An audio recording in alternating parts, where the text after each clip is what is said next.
গছ গছনিবোৰ ডাঙৰ হ'বলৈ ধৰিল লাহে লাহে ডাঙৰ হ'ল তেতিয়া ৰক্ষণাবেক্ষণটো অকলে দিব নোৱাৰি মানুহৰ পৰাই দিব নোৱাৰি কাৰণ মানুহেতো ডাঙৰ হৈ গ'লে এইটো কাটিব ব্যৱসায়মুখী হ'ব ব্যৱসায়মুখী হ'লে গছবোৰ আকৌ মুকলি কৰি দিব তেতিয়া এই সাপবিলাক নিৰাপত্তা নহ'ব গছ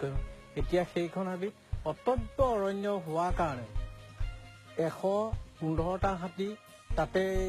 3 মাহ দিন থাকে আৰু সেইদৰে গড় থাকে হৰিণা থাকে বাঘ থাকে বিভিন্ন 40 বছৰ মূৰত এই বছৰ শগুন দেখিছে বিভিন্ন প্ৰজাতিৰ চৰাই সেইকাৰণে প্ৰাণীকুল জীৱ জন্তুবিলাক বা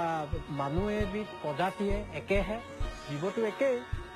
একো প্ৰজাতিহে মানুহ প্ৰজাতিয়ে বিশেষ একো চেঞ্জ নহয় অকল কাপোৰ পিন্ধিব জানে তাৰ বাহিৰেতো একো নাজানে খালি মাৰিব ৰাক্ষসটো নাই মানুহে ৰাক্ষস চব মানুহে খায় সাপো খায় বেঙো খায় একো নাবাচে মানে